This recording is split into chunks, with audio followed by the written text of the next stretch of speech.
swung on and driven high and deep into center field. The Red Sox are going to the playoffs. Say down, say hello to October.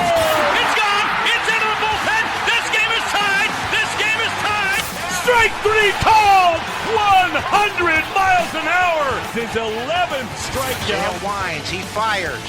Swing and a miss. Strike three. It's over. The Red Sox have won the World Championship. All right, we're back. Play Tessie, episode 345, the official Red Sox podcast of WEEI, presented by Baseball Isn't Boring. Get your merch at bbisn'tboring.com.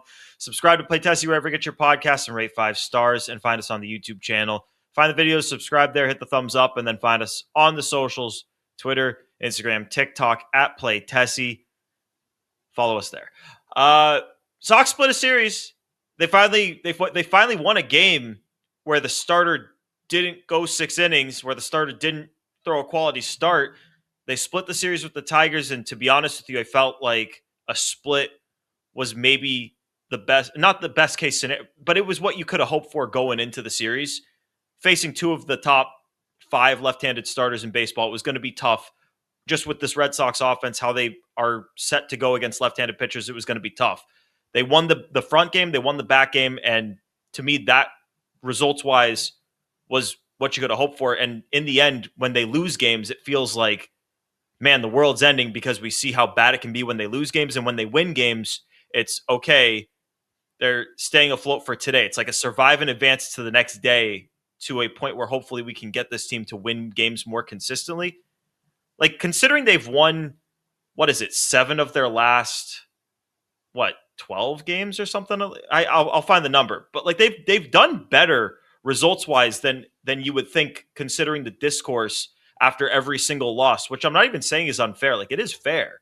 But based off of some of the dooming, from us included, myself, I'll speak for myself, you would think they're playing a lot worse results-wise in their last 10 to 12 games than they are. They're 7-5 in their last 12. 7-5 in their last 12. And yet when they lose games, it feels like the world is crashing down, because it shows you kind of how bad things can be. At the same time, 7 out of 12 is 7 out of 12. Yeah, I agree. The discourse after the game on Monday, Marathon Monday win, you would think people would be in great spirits, but I saw a good amount of negative, and I kind of agree with you, Gordo. I don't think it's too undeserved. There were a lot of things in today's game, old issues popping up. It's starting to level out a little bit with the offense bouncing back slightly, less strikeouts, putting the ball in play more. Pitching looks a little bit better, but then, of course, you get the Sonny Gray injury. But in lieu of continuing this monologue, Gordo, I want to go back. Did you just sneak in a sneaky hot take at the top of the show? Framber, top 5 lefty? Okay, I'm glad you picked up on that. I'm not saying I disagree, but I'm thinking Crochet, Skubal, Sanchez, 1, 2, 3 in whatever order. Mm-hmm. Blake Snell, when healthy. Oh, I forgot about Snell. Snell, when healthy. I was counting it out today, and I was like, okay, you can make the argument for 5, Sale. 6, or 7. Damn, I forgot Sale too. Okay, I retract top 5. I wouldn't put Reagan's in there yet. Okay, I fair. like Reagan's, but yeah, right now you kind of have to give it to Framber. He's either up there, way. I was your point originally remains. I was going to go top 10, and I was like, damn, I might have to go top 5. But okay, Either top way, 10. Top 10. Point remains. Yeah, top 10. He's a good lefty. Red Sox face 2 of the best. One who I would say is the best, Tarek Skubal. My God, he was exactly as advertised. And his 1 inning that wasn't good, double play. You only get 1 out of it. But like I said, your point remains, Gordo. I think a split was the realistic, popular prediction. I don't fault anyone for thinking that, because you are right. The Red Sox have split. And as I always say, which I probably never said this, but I've always thought this, always win the last game of a 4-game series. And it feels so good, just especially with a long one like that, because it's a bit of a war back and forth. You kind of get sick of, I'm so sick of seeing Riley Green. Get out of here, Riley Green. Pain in the ass. Very good player. Get out of here. Won the last game. Red Sox, I don't know. I guess you could feel a little better after this series. So, but a bit of same old, same old. Well, Gordo, you said it. I mean, they're 7-5 in their last 12, which in a vacuum is good. But also, when they fall short, like, everything right now is magnified because of the start. And sure, 7-5 is good, but you're still 4 games under 500. Like everyone's waiting for like the 5 out of 7, the 7 out of 10, like the real like volume wins in a small sample size. 7 out of 12 it's good, but you're still nowhere near where you want to be at this point. But hopefully, like now we start to parlay it into more things, like a series win over the Yankees, and it kind of keeps going and going and going. Things I think we would all agree, the last 12 days were sure as shit better than the 12 days before that. And don't get me wrong, there were some low points in the last 12 days. But it's also like you can start to see the glimpses of like what this team is supposed to be. Carlos Narvaez stole third base today. Like that's the team where you're like, okay, like this is how they're constructed. And I feel like I say this about like one game every 5 games. They need to do it in volume consistently. Pat, that's so true. 1 out of every 5-ish games, I'm thinking the same. That's so true. I'm thinking the same thing. That's how this team needs to play. And then they come back the next day and, Sonny gets hurt or Crochet's not himself or the offense disappears again or the offense scores a ton of runs, but the pitching is bad. It's just it's so inconsistent. That's going to be the story, I feel, as we head out of April into the coming months is, can this team be consistent? It's like Narvaez steals third. They ran the bases well. They stole bases. I know IKF didn't get the bunt down, but they at least tried. Like you're trying to do the little things well to push runs across the board and trust your pitching. And today was great. The days before that, like the first game of the series, they win it, but the only run they score was the ghost runner. Second game of the series, they score 1 run. The third game of the series, they score 2 runs, and one of which was in garbage time at the end of the game when the game was over. Like that's the thing is like they're 7-5 in the last 12 days. But the reason the discourse is the way it is because it doesn't feel like they're 7-5. Like you look at their record, they're 9-13. It honestly feels like they should be worse than 9-13. I think Crochet is a big part of why people are down because we had that performance, historically bad performance from one of the best pitchers in the world. Is just shocking for everyone. We're all scrambling to figure out why it happened. Is he hurt? Is there something else going on? Was he tipping pitches? The people were saying the Twins are cheating? I think I probably said that jokingly, but kind of a little bit of truth to it when I said it. And then he comes back and he looks good until he doesn't. And now people are left holding their heads. Can I feel good about Garrett Crochet? Still feel bad? And if he's not himself, does this team have any chance of doing anything? To which I would say no. Yeah, no, the Crochet, I want to talk about his start because he had a really interesting start. But I also think that the fact that this offense, and granted there's plenty of time for them to not be this bad. But if this is what they are, it is the worst offense that we've seen in our lives. All 3 of us. 2017 was pretty bad. 17 was anemic. But I don't think that offense was bottom 5 in baseball. Yeah, This I mean, if offense the has Red the Sox... they have the fewest home runs in Major League Baseball right now. Yeah, if they stay like this, I think, of course, it would be the worst offense that the 3 of us have witnessed. 4 of us, Joe as well. But I can't imagine them being bottom 5 by the end of the year. But my point being that the reason people are so low is because when an offense scores as infrequently as this one has, I know baseball isn't boring. I get it, but it's a pretty boring brand of baseball when they don't score. And also, how do you talk yourself into this team going deep into the playoffs if they're not scoring runs while they're like this? Ooh. It's all Roman has to be better. Marcelo has to contribute. Crochet has to bounce back. There's so many different components to the formula, and the odds of them all happening is not super high. But then I can just spin that and say, well, there's always someone who comes out of nowhere. We didn't think Connolly Early would contribute in 2025, and look how that went. But then that also feels, oh, everything's fine, sunshine and daisies, and I don't want to be that either. So I'm in a tough spot, boys. I don't know how to cope right now. Yeah. Well, I think the thing is years past, like last year they started slow. It's like, but Roman will be up, Marcelo will be up, and then obviously Tolly and Early contribute down the stretch. This year they're like Tolly's down there, but pitching's not your issue. Well, in theory, it's not your issue. Yeah. In theory, pitching's not your issue. I get that. But it's also like Franklin Arias is in Double-A. Double-A? Yeah. Double-A. Mm-hmm. Raking, but he's also a guy that I don't think is just going to fly through the system, come out and be a savior. Mikey Romero showing flashes, but what are you going to do?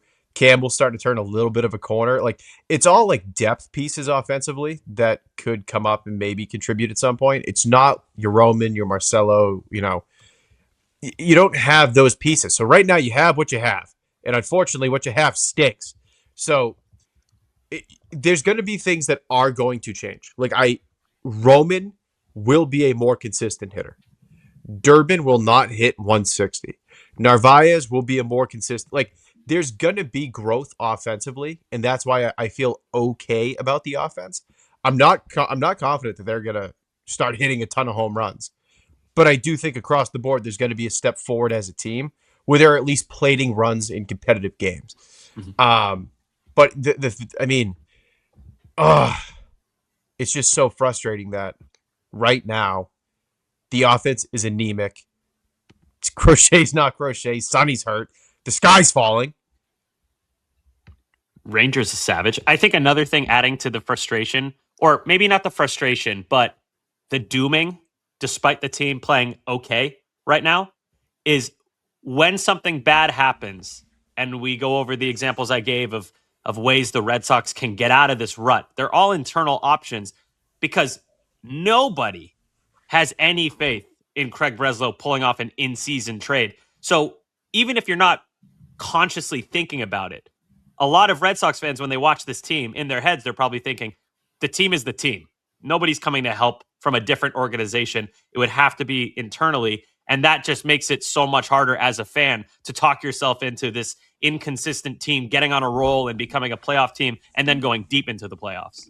Well, the other issue there is you talk about them adding. We talk about this with Bradfo all the time on the radio and how infrequent these early season trades are. And don't forget how our lives were up until last year, and honestly, even for a portion of last year, because remember, Craig Breslow didn't commit to a deadline direction for a while. And in years past, with Heim especially, the Red Sox were right on the fence. We didn't know if they were going to buy or sell going up into the deadline. You got to be at a certain point, a certain amount of games back. And the way they look at it is you have to have a certain percentage chance of making the playoffs to make buying at the deadline worth it.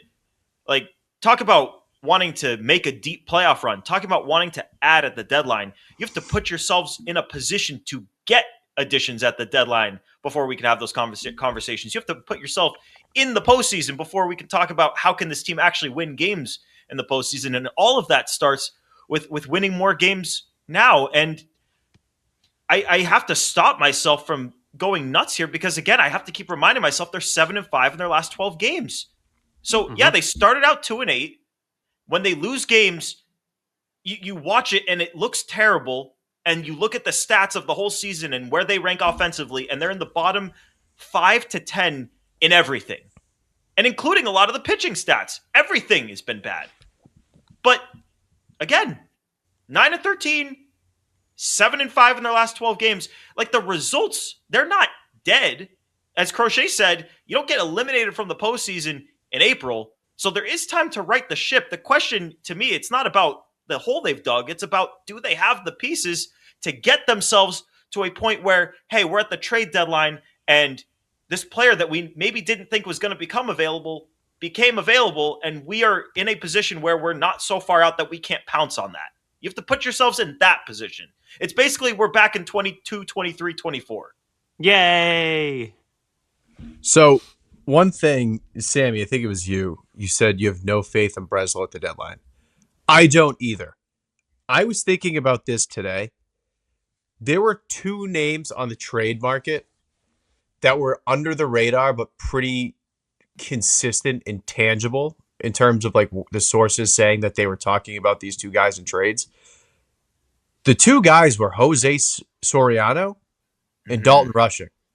Jose Soriano, for those of you who are not tuning into Angels baseball, Jose Soriano is 5-0 with a .28 ERA in 10.7 K per nine. Dalton Rushing, home run problems, this guy would have fixed it. 455 with 5 home runs and 1,700 OPS. Damn, really? Dalton Rushing. 23 plate appearances. Yeah, dude, he doesn't play. But he complained. He said the Rockies are cheating. He complained. Yeah, weenie. But no, that's good. The thing is, my thing with Breslow is, I don't even know if I feel that strongly where I could say. No, I'll say it. I don't think it's a lack of eye for talent. I truly think it is a lack of decisiveness because Yeah, I agree. I think he recognizes like the intangible stuff, the guys with like the skill sets to be successful, Soriano, rushing, and there's been guys in the years prior. But that's the part that he really struggles with, and none of us are confident in him doing, is both identifying and executing. I have zero confidence in him executing. I feel so bad for Jose Soriano because he is pitching unbelievably well.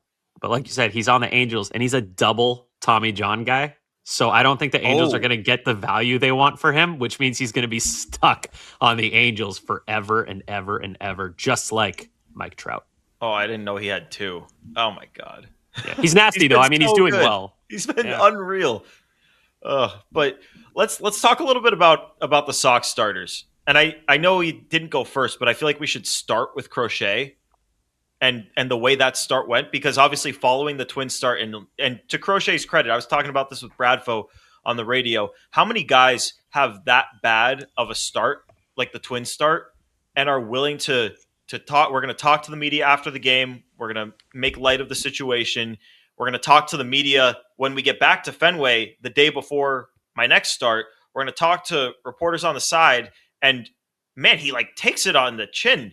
Like, I have to earn these guys respect back. Like, oh my God, give me a break. Like, I get it. It was bad, but you're Garrett Crochet. Like, you're the ace of the staff. You're the leader of the team. You're the leader of the pitchers. We don't need to be going there. I appreciate that he feels that way because it means he cares and it means he felt bad about what happened. But yeah, I appreciated that he was willing to do that and was willing to talk and all of that, because I don't think a lot of guys would do that. As you go ahead, because then we can get into the start. Oh, I was just going to agree with you. I think that's a great show of character, and we've spoken on this program about how much we like Crochet as a person and how he's such a good guy, and that was a good example of he's just a mature adult. He even had a bit of a sense of humor about it after the really bad start when they asked, which inning did you feel better in? And he says, oh, the first inning, because I got 3 outs instead of 2 or 1 or whatever it was. So I admire that. I don't know if I were in his shoes, if I could do that. It takes a lot in this town, especially, to deal with the media. As much as we, love those guys, from the player's perspective, we got to be probably difficult to get along with all the time, as critical as the media can get here, and us podcasters as well. Gordo, you have the quote? I have the quote. He said, I've got a lot of ground to make up to be the person I want to be in the clubhouse after a start like that. That definitely tarnishes the way I view myself, and I would imagine the way my teammates view me moving forward. Not that anyone has led me to believe that. That's just the nature of the game. I have to earn everybody's respect back, and I'm determined to do that. So he talked about how it's harsh. No, it's crazy. But he talked about how he didn't think he was tipping.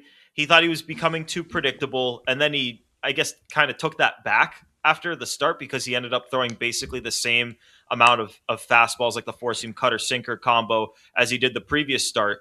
And he wasn't concerned about the velocity dip. He just wanted to locate better. And I think for a while in the start he did, and then it fell off the rails at the end. Sammy? 86% fastballs. Different fastballs, like you said, but 86%. That's right. A lot. And it was I think 87 against the Twins. But so same thing, yeah. Yeah, it was 87. I got it right here. Four-seam, sinker, and cutter. So it is 3 different pitches, but they're in the same velocity bubble. And if you're not disrupting the timing, it makes you predictable. And after the start, they asked him about it because he said he got a little bit too predictable, and then proceeded to throw a ton of fastballs again. And he basically said, that's what I thought the issue was, but I don't think it ended up being the issue or something. I don't know. My interpretation of it was that he wanted the Tigers to think he was going to go to his off speed more, and then to not do that.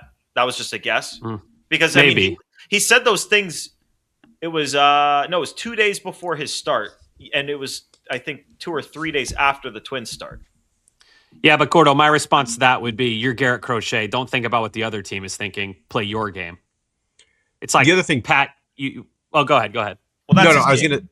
Well, the other thing too is he's falling behind in counts, so he's kind of having to resort to the fastball a little bit more. And the Twin start is just a complete null and void in my eyes. That's just like a one-off shit show. But the Tigers, as the game went on, and he started to, I would even call it full blown like unravel, as he just started to lose it. He was missing arm side again. Slider was kind of spotty at best. And then he's down 2-0, 3-1 in counts. He has to throw the fastball. So the uptick, the good thing was the velo was higher in the Tiger start compared to the Twin start, which, I mean, as far as injury concerns go, that kind of, shelves that. But for Garrett Crochet to be Garrett Crochet, he has to be able to dot the cutter and then have that wipeout slider. When he has neither of those and he has to up the fastball usage just to locate, that's when he gets in trouble. So last year, we said these back-to-back starts, 86 and 87% on the fastball trio. Last year, he was 79.6% for the season on that trio. So it is up a little bit. But you talk about, Sammy, you said pitch your game, do you, and make them figure you out. Like that's what Tarek Skubal does. That's what Garrett Crochet did all last year. Mm-hmm. Don't attack them based on them. Do you, because you're the best. They have to adjust their game to you. But what his bread and butter is that. It's the trio of fastballs. Agreed, but I think that's a pretty significant difference. This is a 5%. What'd you say it was? Fastball percentage? About 6 and 7% difference based on the game. I mean, that's not a Yeah, baby. I love all Pat's reaction.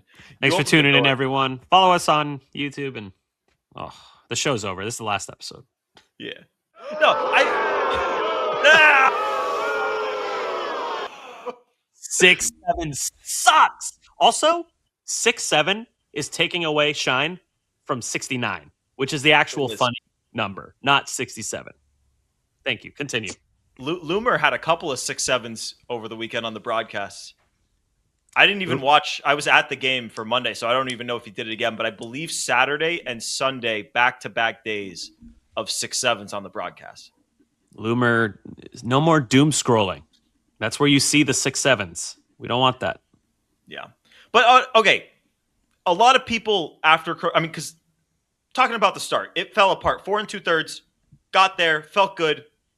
I even tweeted, okay, I'm exhaling because I felt good. After the first inning, which was shaky to say the least, it was strikeouts galore. It was retiring everybody. It was getting through these innings quick. After the first inning, it looked like maybe another 4 innings. That's what you were going to get. It didn't look like he was there. And then second, third, fourth, and the first couple outs in the fifth looked really good. And obviously, it comes crashing down to the face of the earth at 4 2/3. And the line is the line. And he did not have back-to-back starts of 4+ earned runs at all last year. And in this one, he has 10 earned runs. And then what was it, 5? 5 in this start? 5 earned? 5. 5, yeah, so 10 and then 5. So back-to-back of 4+, which he didn't do it all last year. So obviously, he's not the Garrett Crochet of last year. We know that. Even when he was pitching at his best opening day and the Milwaukee start, he looked really good. He didn't look quite as dominant as the Crochet we saw last year. That said, I think he's a lot closer than the lines would suggest. Just based off of the middle of this start, the majority of the innings in this start, it felt like he was there.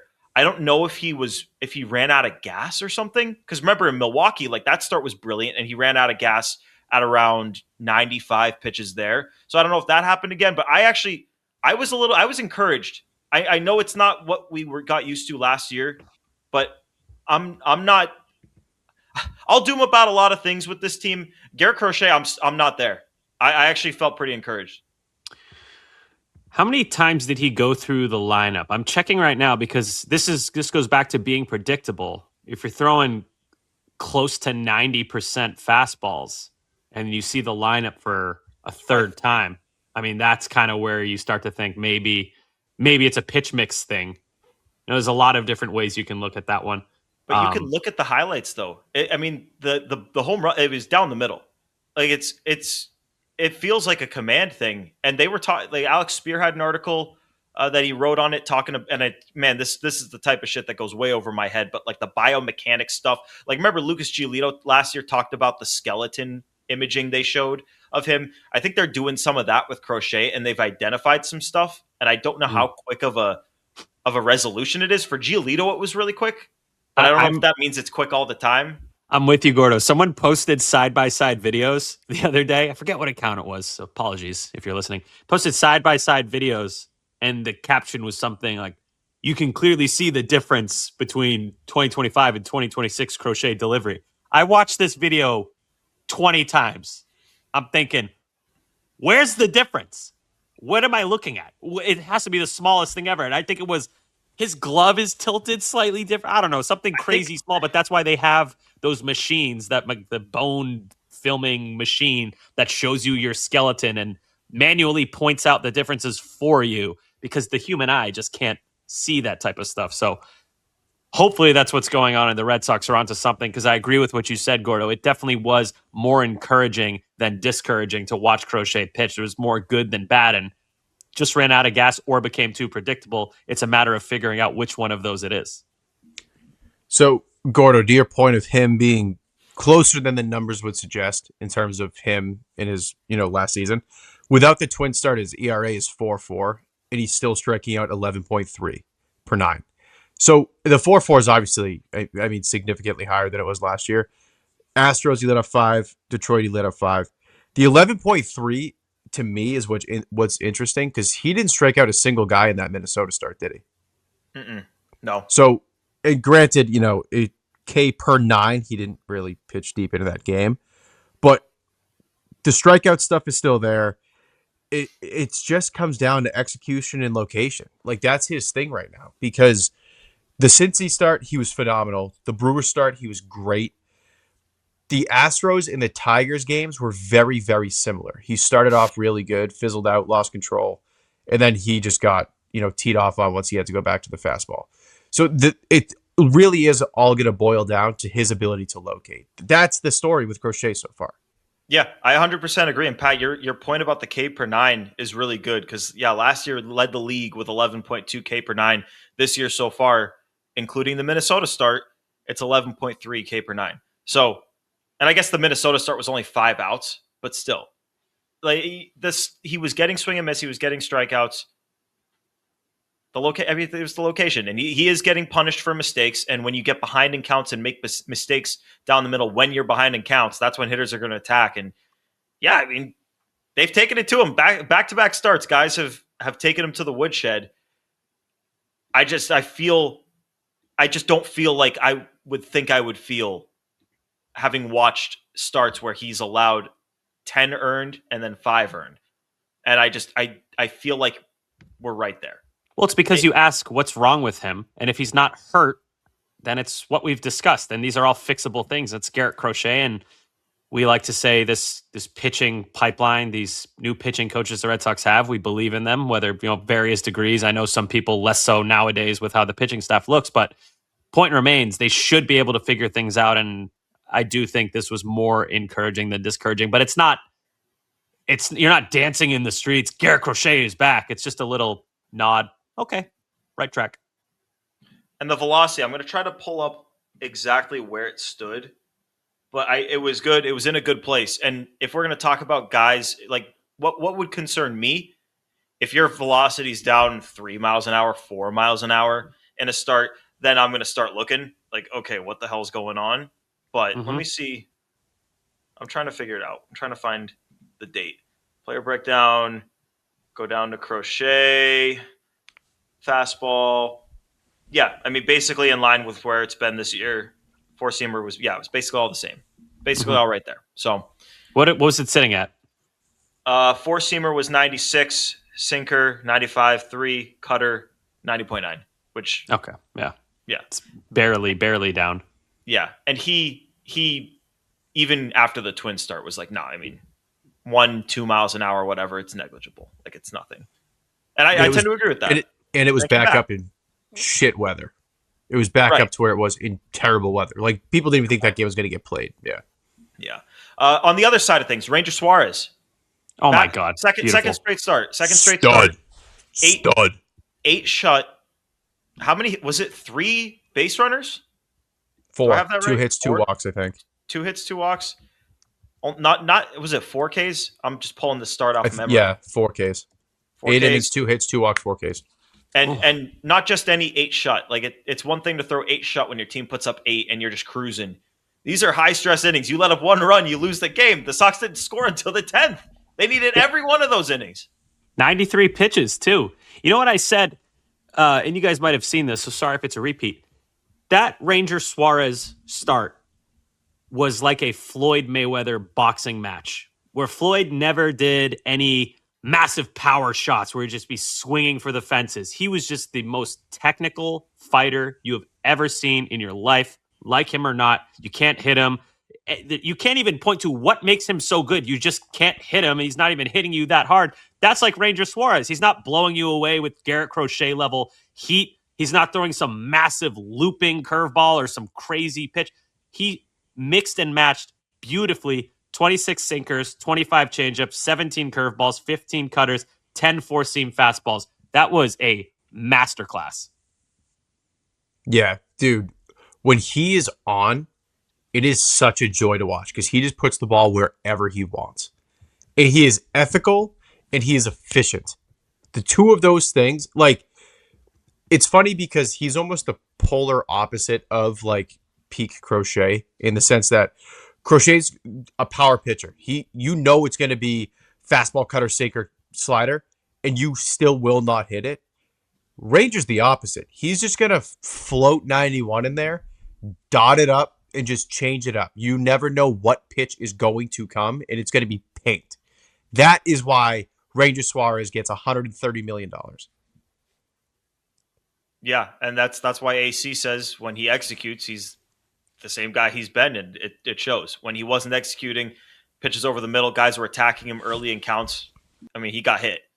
When he's on his game and when he's dotting his stuff, I mean, yeah, it speaks for itself. The stats and his career speak for themselves. Joe? I need to publicly apologize because Sammy, most importantly, was getting on me, which was true. I had texted how annoyed I was at the first Ranger Suarez starts, saying like, oh, I don't think he's ever going to figure it out. I don't think he's ever going to do it. And the first start in St. Louis, I'm like, okay, that's nice. And then he goes and does this, and Sammy's like, Joe, you said it. You said.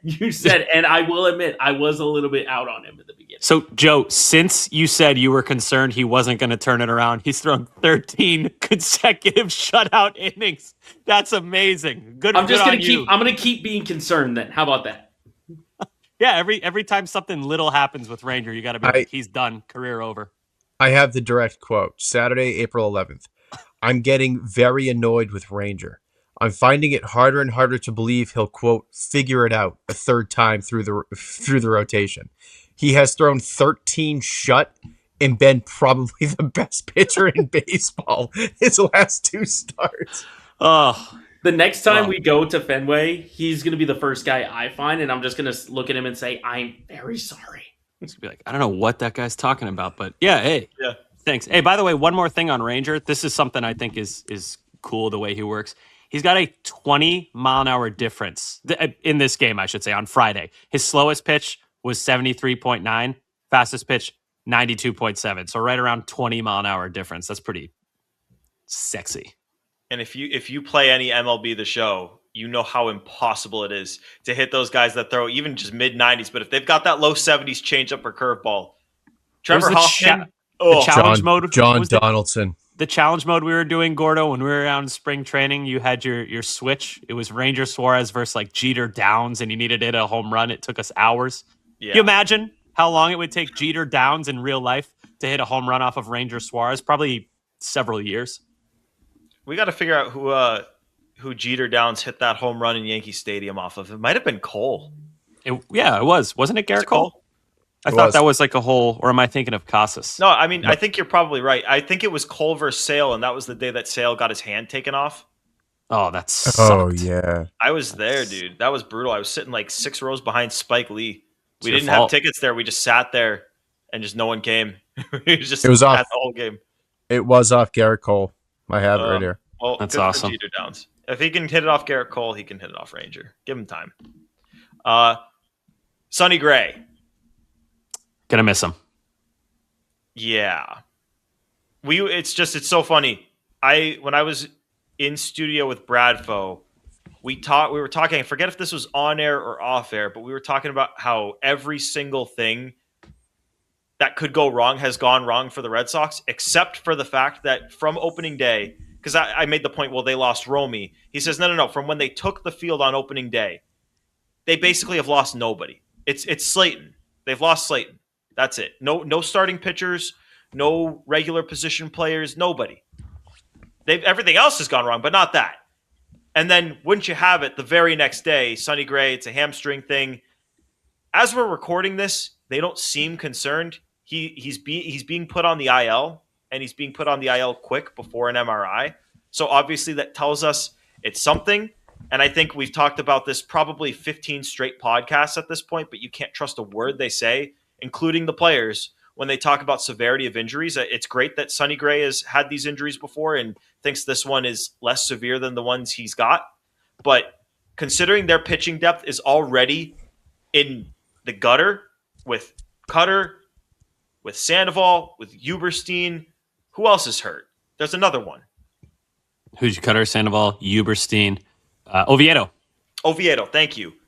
You're basically on to Peyton Tolley and Jake Bennett as your starting pitching depth right now. And we think it's going to be Tolley. I think it's going to be Tolley, but that's kind of where, Pat? Can I be a Debbie Downer? Please. Remember Bregman said his quad injury didn't feel as bad as before? I was thinking about that today. Yeah. Oh, my God. I almost did a Bregman thing, but I knew it was a quad, so I figured the joke wouldn't land. But that... I'll be tomorrow will be telling. Not the MRI, how he physically feels will be telling. I mean, the difference between it being like a grade 1 and grade 2, it's the Roman thing. It's if it's grade 2, correct me if I'm wrong here, Pat, but that's a 6 to 8 week thing. So the grades of it's so stupid. Grade 2 can be anything basically from like a 5% tear to a 99% tear. Like it is okay. such a Sick. So if it's grade 1, we're dancing in the streets, fellas. So we'll see. And like I said, Bregman last year, he pulled his quad. He's like, it doesn't feel as bad as before, and then he missed like 2.5 months. Tomorrow, if Sonny talks to the media tomorrow, we'll know pretty concrete how bad it is. Yeah, I feel a lot better actually. My hamstring's been hurt before, and I think I'm back out there soon. that was like a mixture of your like. No, it's Steve-O. He sounds like Steve-O. Steve-O doesn't have like the southern kind of like, I don't know. I didn't feel like myself. Yeah. Why did the Red Sox? Why did they do this? Why did they do this with the injury shit? Like I didn't even check to see what Cora said today. I didn't even look. I didn't text you guys. I didn't nothing because it doesn't mean anything to me anymore. What's the point? And I get if you want to keep an injury quiet, but why do you say it's fine if it's not fine? What does that do for anyone? The worst is when he actually says he's concerned. Like I remember when Costas had the rib injury against the Pirates a couple years ago, and Cora came back after that game and said, yeah, we're pretty concerned about it. If he says we're pretty concerned, you're never seeing that guy again. If he says the guy's going to be fine, he's probably going on the IL, and it's just a question about if it's 15 days or if it's more, or 10 days in position players or more. And if he says no worries at all, he's back out there tomorrow, then it's about a 50-50 shot he's going on the IL. I'd rather he just say the guy's hurt, so at least I don't get my hopes up and have him crushed a second time. You got to see the player get hurt. You're pissed. Then you get your hope back because Cora says something positive, and then you get crushed again. Fuck that. Or just don't say anything. Okay, That's what kills me. Like, just say, we'll see what the imaging says tomorrow. Right now, we don't know. I would much rather that than we're not concerned. He feels pretty good, right? Like, I hate how we have to do a 180. Just don't answer. It's the carrot. Don't dangle the carrot in front of us. We don't want to see the carrot. But now I agree. I agree with that. And that's why they always say, don't ever give timetables. And the Red Sox never give timetables. But for whatever reason, when the guy initially gets hurt, we're always acting like it's fine and getting people's hope. The reason they don't give timetables is you're supposed to over or under promise, over deliver. But with these initial injuries, it's always over promise and under deliver every single time. Like even Cutter gets shut down from the rehab thing. Oh, we think he's going to be out there next start, no problem. And now he's going for imaging, and we still haven't heard. We're supposed to hear 2 days ago or so at this point, and we haven't heard anything about it. And I'm starting to freak out a little bit. Like it's never good. Yeah, I think I'm probably going to be out between 1 to 27 weeks, something like that. Yeah. So tell me if you guys agree with this plan. And I apologize if there's some plan that's been announced by the time you're listening to this, but they've called up Sammy for the first game of the Yankee series. Like, he's coming up. The bullpen, obviously, and credit to them and credit to the team, because Sonny Gray exited, what was it, the third inning today? Or was it the fourth? The third, yeah. In the third. And then they ended up losing the lead. They go down 3-2, and the bullpen held it in place. And the offense, like the fact that they won that game, really, really good job for them. It killed the bullpen. Greg Weissert specifically, we should give him some love. Yeah. That was shout a out, huge Greg. balls moment. And Zach too. Zach Kelly did a good job. Dude, 10 pitches, 9 strikes, strikeout for That's Greg. nuts, yeah. Like, that was insane. 3 Ks, like, that was unbelievable. So, yeah. But everyone got used, except for Anderson, who went 3 innings the day before. So, your bullpen's in a shit spot. Go with Sammy, and when you need Toley to start, that's when he gets called up. The question is when. And I think the first thing we need to know is I think he might have been supposed to throw a sim game today if he didn't get called up for a doubleheader. And I don't know if that happened or not. So if he did throw the sim game, then I guess he just goes in Sonny's spot. But if he didn't, if it were me, I'd want him up in the Yankee series. A, you could throw 3 straight lefties at them. They hit lefties worse. And B, if he didn't throw the sim game, I don't want him sitting there for 12 days without starting a game and then going out there and pitching in the big leagues. I want him up sooner. Yep. Yeah, I'd like you said, since we don't really know the status of Toley, it's 9:52 p.m. on Monday night as we record. We won't spend too much time on this, but yeah, I would do the same plan, Gordo. I think that's what makes the most sense.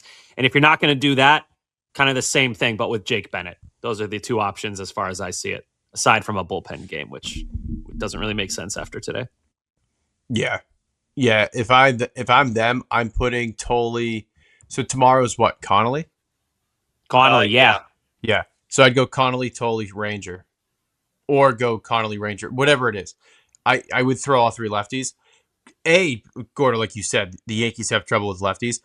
B, if there's one pitcher I don't want facing the Yankees right now, it's Brian Bayo. True. That's the other factor in this equation. I would rather push him beyond the Yankee series, give him the extra rest day, whatever it is. That. It's the extra rest day, too. It's not only just the fact that you don't want him facing the Yankees. It's the extra rest day. If anyone can use it at this point, where they're at, definitely Bayo. In defense of Brian Bayo, and I'm not saying I want him to face the Yankees, but 11 appearances against them, 2.35 ERA with 53 Ks. So he has been good against them in the past, but I was about to say, but after that playoff performance, you're only as good as your last outing. Right, and it's just a matter of where he's at. Like last year, he killed the Yankees because he was awesome the whole year, and then wouldn't you have it, his season kind of fell apart in the second half of September, faces him in the playoffs, and he's bad. And where's he at right now? I think and I feel like I've been saying the same thing about him every podcast, but I still feel like there's a lot to like, and I think there's some more coming. And I'm starting to feel like an idiot staying here. And Pat, I don't blame you for putting your head down. It's starting to feel like blind faith, but I don't want to jump ship on this guy because I still see so much I like. But it is, we are way too deep into this guy's career for this to still be a thing. I thought we were past this last year. I really did. I mean, I think he allowed more than 3 earned runs 3 total times last year. Like, people talk about him being inconsistent, and he's had a lot of that in his career. He wasn't inconsistent last year. But this is why we have those peripheral numbers like FIP, where we could see like there is a good chance for regression. But even so, Gordo, I'm more. I know it's not you versus Pat with these takes, but I'm kind of more in the same ballpark as you. There's so much to like about Brian Bayo. It's just the inability to put it all together is frustrating. Pat's not a Bayo guy. Wait, hold on, Pat. Is that face out of for what Sammy just said, or did you see something on your phone? No. I have stats up on Bayo so far, and they're yeah, he had the biggest stanky face I ever seen. Yeah, sorry. You guys are very opposed on Bayo. I'm kind of riding the fence on this, but you guys are strong. So Brian Bayo has made 4 starts. He's pitched 18.2 innings. He has walked 12 men. Yeah, he's been struck bad. out 13.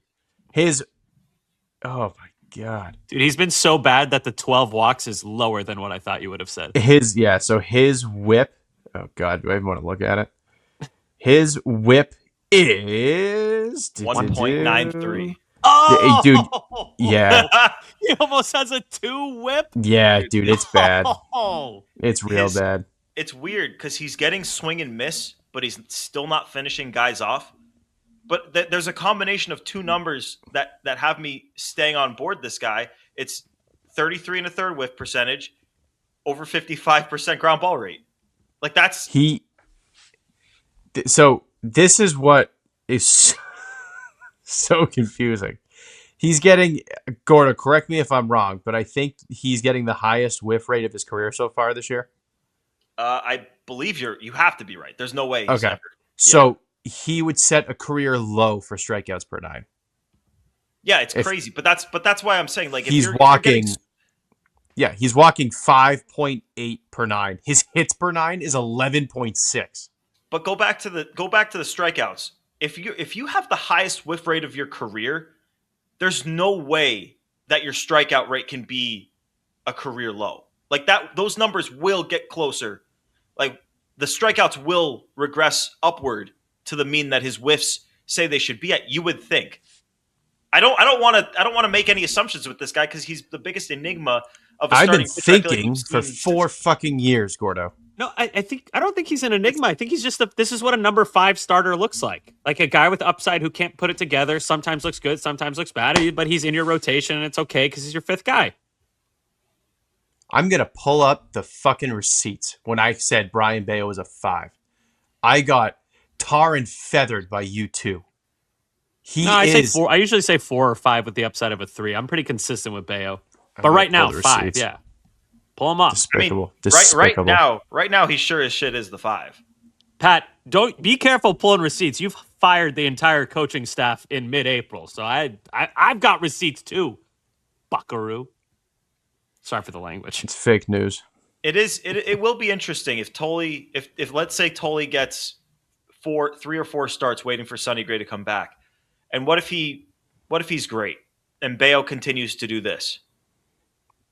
I mean, if the team is still on the periphery of in it versus out of it, I think you have to ride hot hands. I mean, this is a conversation to have down the line, but I'm just saying if Tolley gets his chance here, Bayo is going to have to hold on to his rotation spot. Like he's the one whose spot will be on the line. I agree. You two jamokes digging for receipts. He also is a guy too. I'm looking at hat brims here. These guys digging for receipts. I'm not digging. I can just search the word "I'm done with," and then Pat Brown. There you go, Pat. My thing is with Bayo, if he keeps trending like this, like I think it's maybe 2 more starts. No, because no. I'm saying like a phantom IL. Like you don't have the luxury. You can't. But what does that do? What does that do? What does a phantom IL do? Sonny Gray. It depends on Sonny Gray. Because Sonny's already on the IL. Like I know. But if it's a 2-week IL stint, then we're talking. If this is a 4 to 6, then yeah, it goes out the window. But you can't. If Brian Bayo keeps pitching like this, you cannot keep trotting him out. I agree. Once you have your pitching depth back, that's why I'm saying like once Sonny Gray comes back, that's the borderline. If Tolley outpitches Bayo by a lot, and they're still like, let's say they're around 500 or under 500, they're gonna go with Tolley. They're not gonna just they're not gonna let Bayo just keep a rotation spot because he got paid. He is gonna have to produce. I don't know if it would be an option situation or if he goes to the bullpen and I don't know. We're a ways away from that. Like Tolley has to pitch well, and Bayo has to keep doing this. And I still maintain I feel stupid staying here, even dumber than I did last year sticking with Costas, and then of course we never figured out if he was going to get back. But Bayo's not some bum. He's just not. No, that's kind of my take. He's not a bum. I think he's a 4 or a 5, and if everything goes right, maybe he's a 3. But he's a back of the rotation guy, and I think that's fine. Every team needs him, and he's being paid like a back of the rotation guy. So who cares, dude? I still see more than a back of the rotation guy. I think he's going to get there. I don't know. I don't know when it's going to happen because we've seen what we've seen this year. I'm not expecting him to just be the number 2 starter starting next week. But Mhm. yeah, I'm gonna keep believing in him. That's where I'm gonna be, and I'm just gonna have to keep eating it if he keeps walking guys and having 4+, 5+ run starts. But Would you rather eat the Gordo pizza or Brian Bayo? dude, Anyway, what kind of question is that? That's a stupid question. Brian Bayo. Okay, cool. We can move on. All right. There's two more things I want to get to before enough said, and we're at 50 minutes. So, first thing, I'm just going to ask it straight up. What percentage of games should Masataka Yoshida be starting? 100. Right now, I'm like close to 100. He's the hottest bat on the team right now, and you badly need offense. You have to ride the hot bats. That's going to be the theme all year with the outfield because you have 100 goddamn outfielders. So Yoshida right now, all the games until he cools off. Especially considering it's not even like you're riding the hot hand and there are guys who you're like, oh, God, like, all right, he has to sit. Jaron Durant has been fucking terrible. Like, that's a guy that you can totally sit him and not have any, like, qualms about it because he's been abysmal. The big issue with sitting Duran, to me, it's less about there's two schools of thought for why you can't sit him. First off is when he gets going, there's few guys that have that kind of upside and can be that good for you and that impactful. But there's also the part of if you want to trade this guy, like if that's the end goal for you is finding a deal at the deadline, you're not going to get that by sitting him. So it's tough. I understand that. But this guy, Sammy, I'll take it a step further. He's not just necessarily the hottest hitter on the team. This guy has been your best hitter or one of your best hitters dating back to last September.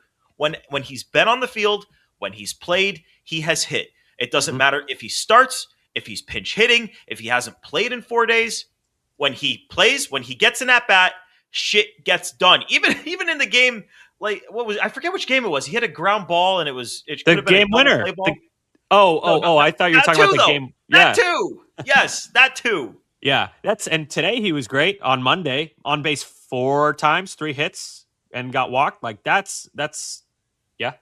When the rallies, 3 runs in the 7th, 2 runs in the 8th, both those rallies started with Masataka singles. Right, and he has, like you said, he's been the hottest hitter on the team for 2 months, and those 2 months are September / like the little bit of October, and then the first month of the season here. So why would you? I mean, he has to be in the lineup, regardless if you think. I still don't think he's a fit on the roster, but right now you ride the hot hand, you go with Yoshida. And when he's on, he's really good. He can hit. It's just the other things he can't do. So I just wish he could lead off. I love the thought of him leading off. And I'm not saying move Roman out of that spot. And part of that is because I don't think there's a better option than Roman. But like Yoshida would be my choice if he were open to it. But he's been on the record saying he doesn't like leading off for whatever reason. I would hit him top 2 in the order. I'd hit him second. And if you want to give Roman another look, if that's where this gets, then Yoshida would be my number 1 pick to just do it.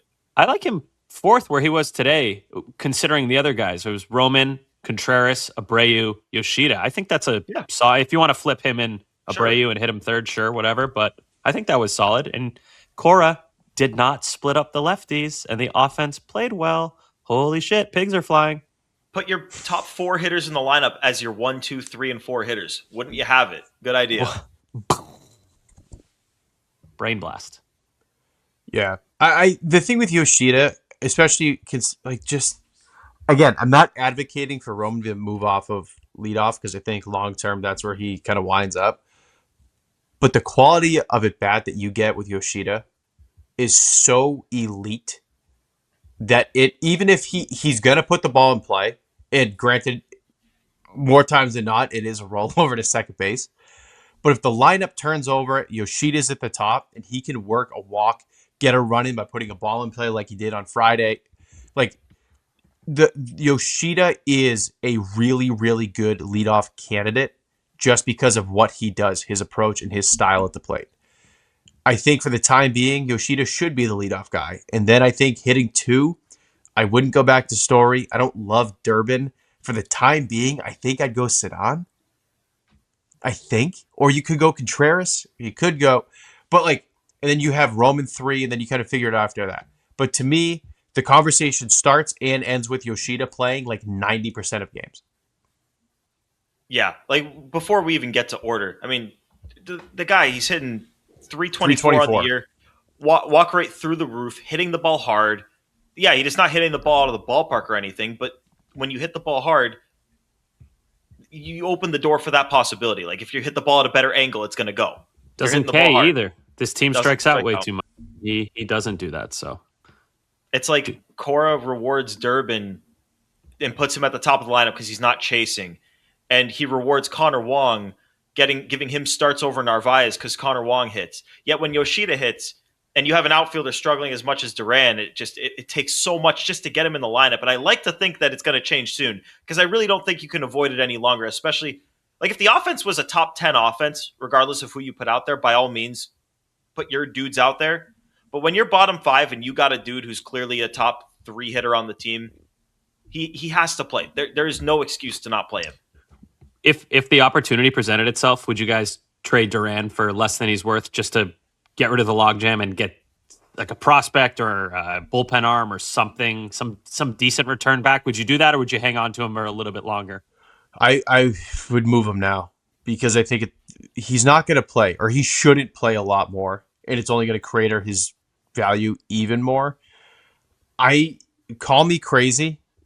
I am just not confident that if he were given consistent playing time, obviously he's not going to be as bad as he's been. I have very little faith that Jared Duran will be a plus player this year.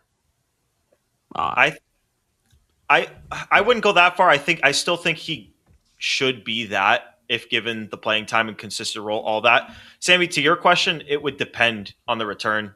Because I'm not going to sell this guy for nothing, but would I take less than what I think he's worth and it clears the logjam and gets Yoshida in the lineup every day? Yeah, I would. And I've been hell-bent against that in the past, but at this point, you're hurting your team by not clearing the logjam. You can only go so far. Like, you're not just going to trade him for a middle reliever and call it a day. But, No. yeah, if a team was willing to give you maybe 80% of what you were asking for, you'd probably just have to do it. All right. Yes. Before we get to enough said, one more thing I wanted to get to. John Henry and his presence at the ballpark, his presence on the team socials, his presence on the broadcast. I had these thoughts going through my mind, and I wanted to talk about it on the pod, and Cotillo brought it up on Twitter. Now people are talking about it a little bit, and I think that's a good thing, because my question to you guys is, do you think that that his presence, because he said it himself, Cotillo said it, that he'd been around the ballpark probably more than people thought the last few years. This year, it feels like there is and this is just my opinion here, a directive from someone with the team to show John Henry's face more on socials. I mean, you can go scroll through the pictures. And then look from like the last 2 weeks, and then go look at the last 4 years and see how much he appears there. And then you've seen him on the broadcast more. They'll show his suite. He's on the field before games. I just have not seen him plastered all over the place like this. And to me, my opinion is they heard the sell the team chants and said, holy crap, we got to do something about this. We got to get people to see that this guy actually is here and does care about the damn team. Yep. Yeah, I'm with you, Gordo. I do think it's a directive, but I think the only person who would be giving John Henry a directive is John Henry. So if that were the case, and this is kind of where I'm landing, I'll say it is where I'm landing. I do think he's bothered by the sentiment from the fan base towards him, not towards the team. I don't think he cares that much about the team, towards him specifically. So I think that he, in collaboration with the Red Sox, has made a concerted effort to show face more. Still not talking to the media. If he really cared, he'd be speaking to the media and answering the questions that he should be answering, but he's not going to do that. So to me, it's like a hollow attempt to look more involved. And I did see some fans saying, oh, look, John Henry's back. He cares about the fans. We can stop saying that. If you believe that, go outside and take a long walk and then drink some water, sit back down and think about it, because Also, you're wrong. If going to a game makes you a good owner, I'm the best goddamn owner on the planet. It was more so him signing autographs for 7 seconds for fans. He almost injured his wrist, but he put himself on the line to show how much he cares about the fucking fans that he puts a mediocre product out for. But yeah, I do think it's intentional, is my biggest takeaway. And I think it's coming from him, and I think it's about him. I don't think it's about the team. Yeah, I think it's two-factor. I think it's him showing face when the team's not playing well. Like, hey, guys, like, I'm here. I care. Like, I also hate the product. I think he's showing face to show that he's present and not happy about what's going on. But then the other side of that is, I mean, you have the sell the team chance. You have all this stuff. just showing face, being public facing without talking to anybody. Like, I'm sure it buys him a little bit of leash with some people. But to me, I actually, weirdly, I do think that he's being more present now because they suck. I think he's trying to like show face to be like, hey, like I'm still present. Like they suck, I'm here, and I'm not happy either, kind of thing. Do I think he necessarily means it? I don't know. I still think it's like a PR ploy to kind of, show face in the lowest of lows. Well, then, question for you, Pat. Where was he in 22, 23, 24? Well, that's the other thing too. I think, especially 22. 22 and 23, like it was a bad team and no one really had high expectations. This is a team that had high expectations. Like he shelled out money this year. They were a playoff team last year. What are you grinning about? So no, finish your thought. I have something for after. Finger on the lips. No, that was my thought. Okay. I'm laughing at, remember when they extended Devers, it came like a day or two after those fans yelled at him before the Winter Classic. Yeah. It's like he only hears it when it's yelled at him in person, but then things happen. Like, You got to go find him. Go find him and yell at him. But if seriously, you see John Henry, scream that you really want him to trade for Fernando Tatis Jr. And the next day, Craig Breslow's on the phone with the Padres. There you go. but you got to threaten him. Got to threaten him. With love and compassion that you will give him him with love and compassion once the team is better, is what we're saying. But to me, I mean, it's such a clear borderline. Before the sell the team chance, we didn't see him for years. After the sell the team chance, we're seeing him nonstop.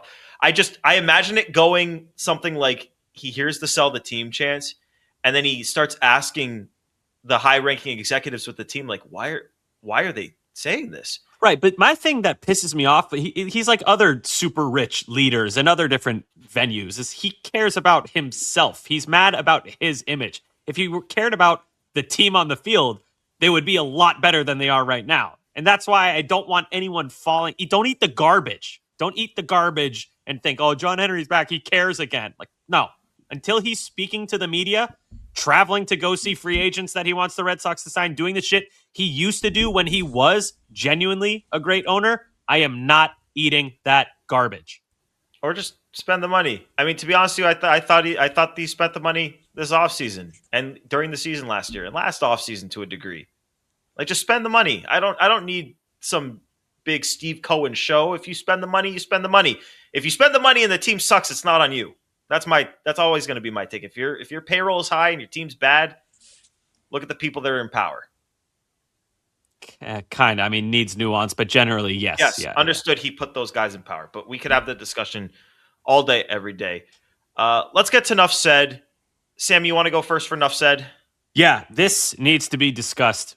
Why are the Red Sox so bad at the ABS system, and why is it such a big gap between them and every other team? Other teams are taking advantage of ABS, using it to help win games, which is something the Red Sox need to do.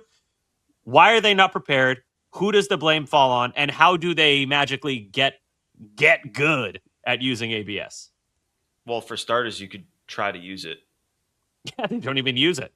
That's the thing. It feels like since the CB Buckner game, they were really aggressive, and then that game happened, and they lost their challenges in the second, and they haven't challenged since. You know what's crazy? You know how stupid I am after that game? Remember what I was saying? Oh, it's good that this happened early.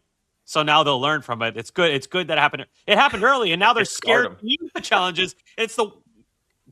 Damn it. No, they're literally last in used and last in won.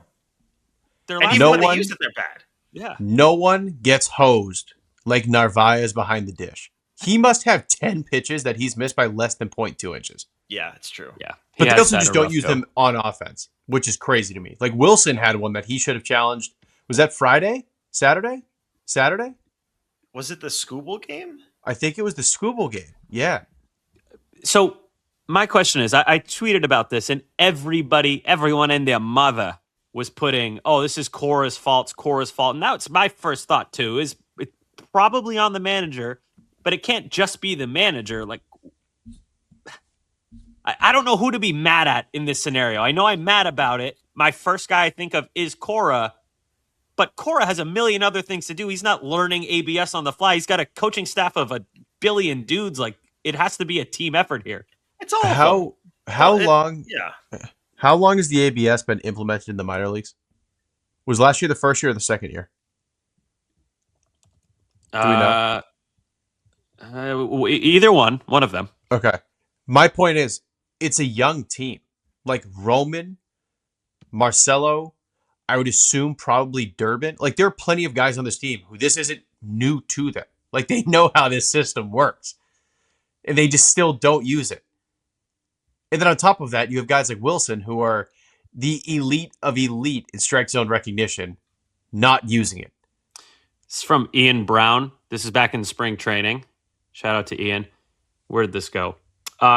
Cora's message to the team about ABS: use it early and use it often. So here we go. Cora said, I think Dave and Jackson have done an amazing job digging into the information, the data, and coming up with a strategy. Who are Dave and Jackson? Yes, Dave and Jackson. Gordo, do we know who Dave and Jack? Okay, hold on. We're figuring out whose fault this is. It starts at the top two. Like, if Alex Cora wanted them to be challenging, they would challenge. All I have to say about it is a challenge not used is the same as a challenge lost. They should never finish a game holding both challenges. That's okay. Go off, Confucius. Confucius. I got it. And I hate to throw guys under the bus. This is again from the same article. Mastering the ABS system once it starts in games that count on March 26th at Cincinnati is something Cora and his staff are taking very seriously in hopes of leveraging it into wins. 2 members of the analytics team, Dave Miller and Jackson Mills, have researched the trends from AAA where ABS challenges have been in place for the last few seasons. So sorry to throw those guys under the bus, but people coming at Cora, myself included, that's who I thought of first. This is why we do our research and we find out maybe it's not the manager telling guys what to do. It's they have a whole. If Alex Cora wanted them to challenge more, they'd be challenging more. Don't let these guys off. So, what's he supposed to do? Just say challenge more. Don't listen to the analytics guys who we are hired to come up with the strategy for this. All right. Let's lay off of Dave Miller. That is my freshman year calculus professor. You serious? Shit. Yeah. That's the guy. Dave Miller was my freshman year calculus professor in Connecticut. And he got the job during finals, and I'm pretty sure he just gave everyone an A for the final. He was like so happy about getting this job with the Sox. So lay off of Dave. He's a nice guy. That's so funny. All right, Pat, you got enough said? Yeah, I got a quick one. That's so funny. You know the guy. That's crazy. For those of you who have been listening for a while or listened to Bradfo Show, shout out Coop.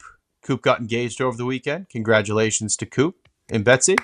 Happy for you guys. That's my enough said right there. If you are an OG Play Tessie listener, this was a 4-man show. It was the 3 of us and Coop. Yeah. So shout out to Coop. Very happy for him. Happy for Betsy. Super happy for them. Play Tessie OG right there. Happy for the Lovebirds. That was going to be one of my... I had like a 2-part enough said if neither of you guys used Coop, but I figured someone would. So I'll shout out my brother-in-law, Sammy, and my buddy, Nick the Man, for running the marathon. Both finished in, I think, 4 hours and 39 minutes about each. So shout out to those guys. I know that is a ridiculously hard feat, and I don't know how they do it because I think I've probably run a total of 8 miles in my life, not counting like sprinting from going on a run. I do not run. So I don't know how they do 26 miles in one sitting. So shout out to those guys and everyone who ran the marathon because that is a ridiculous feat. And Marathon Monday rocks, and you guys are what make it happen. Beautiful. Run more. I'll run with you. You want to run? No, I have no desire. No, come on. I won't join you. No, I'm not going to do it. I'm running tomorrow. As your listener, I am running. Yeah, alone. That's going to do it for episode 345 of Play Tessie. Thanks for tuning in. Remember, subscribe wherever you get your podcast. Rate 5 stars. Get the Baseballs and Boring merch at bbisn'tboring.com. Find us on the socials at Play Tessie on Twitter, Instagram, and TikTok. For Sammy, for Pat, for Joe producing, we'll be back in a couple of days. Thursday. We'll have a drop on Thursday. But till then, thanks for tuning in. Peace.